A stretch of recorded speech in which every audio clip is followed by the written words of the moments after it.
as a game, you know, Shenmue 1 and 2, how do you think that would be received by the gaming mass these days? You know, you were talking about the younger audiences, and as we know, Shenmue is a game that, you know, essentially requires a lot of patience to play. It is one of those games that you find yourself getting lost in, and obviously with the mechanics that it has, especially with the original release and Shenmue 2, certain aspects of the game haven't aged that well, but obviously to us being such huge fans, you know, we still find it amazing. But how do you think you know, an average gamer these days would find Shenmue? Do you think they would find something that they could enjoy from it? I'll be honest with you, like from what I think now, a spit and a polish won't go, you know, a long way for the game. So tart it up a little bit in terms of, say, the graphics, round them off a bit. Yeah. You know, like, obviously I'm going to go on a tangent now. I don't condone emulation up to a degree. Piracy, baby. Yeah, piracy, baby.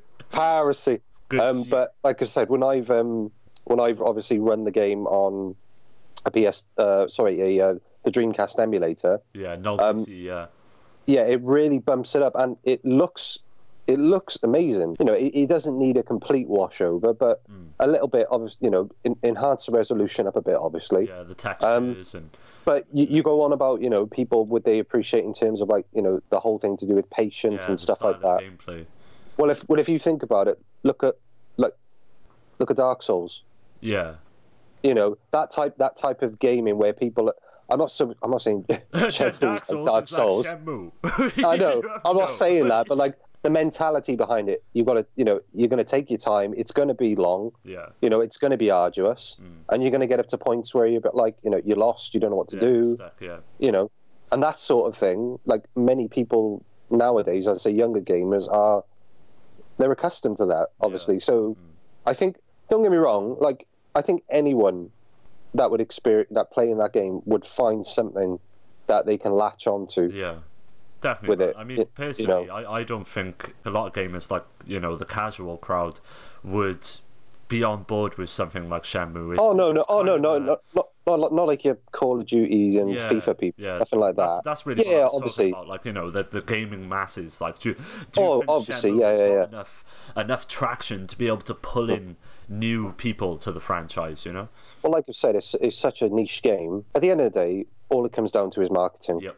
You know, ensuring that you know the entirety, you know, the audiences are made aware of what this game is. Yeah.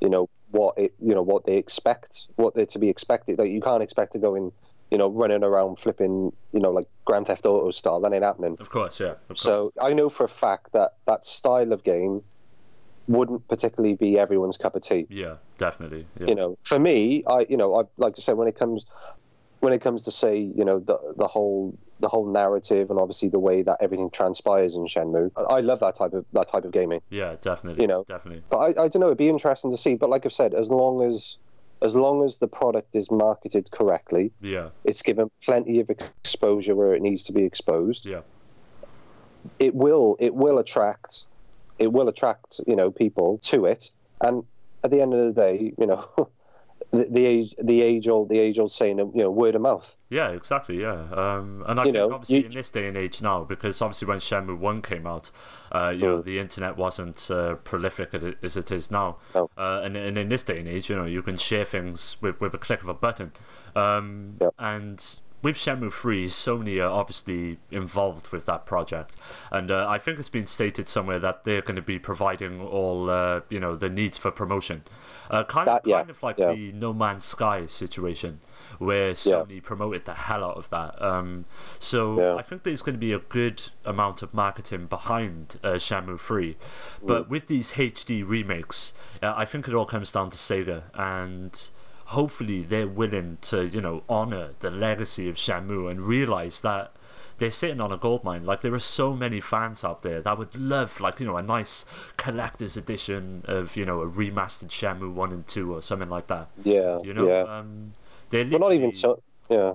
Not even so much remastered. Just a HD version of the exact game ported. Yeah, exactly. But, even, you know, it's just like so you can play it on a modern console. Yeah, you know? like I say, just with a bit of polish on it. That's it. Yeah, without having to resort to emulation. Yeah, Yeah, that's what I'm saying. and So, people will buy that. I'd buy that. I'd buy fucking 2 copies to support it. of course they would. Of course they would. But if I can get, you see these obviously on YouTube, you see these people who are able to emulate that type of game on like a mobile phone or anything like that. Have you tried that?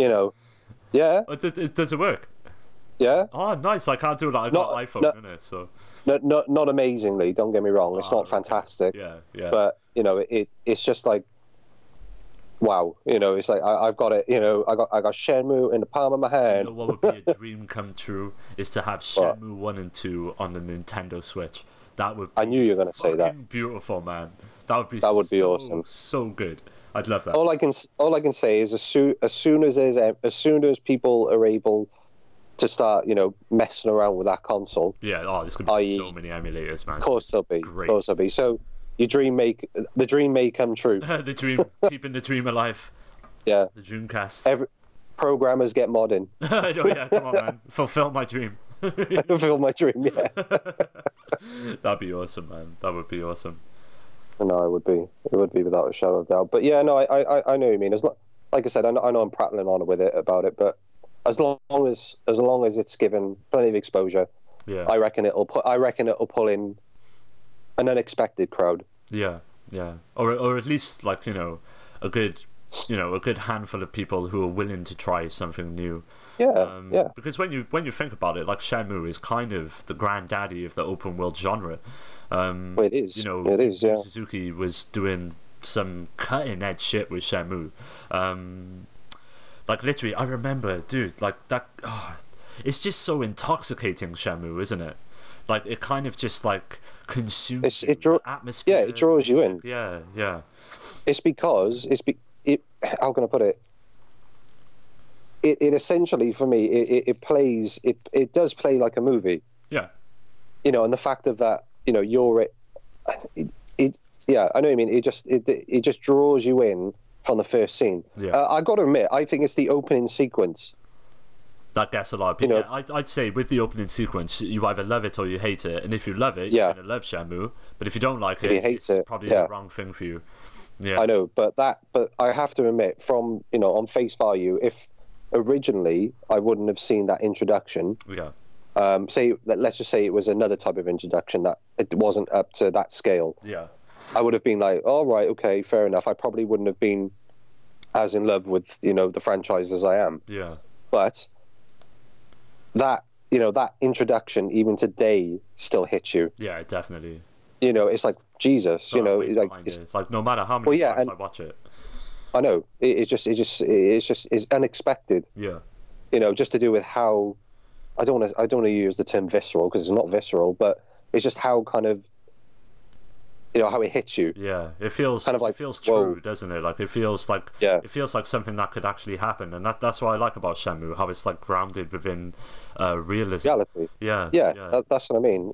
Obviously there are the more mystical elements that number 2 hints at.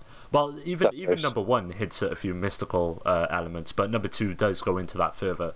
But at its core, like Shenmue has always been grounded in realism, and I think that was the main thing that drew me to the series, really.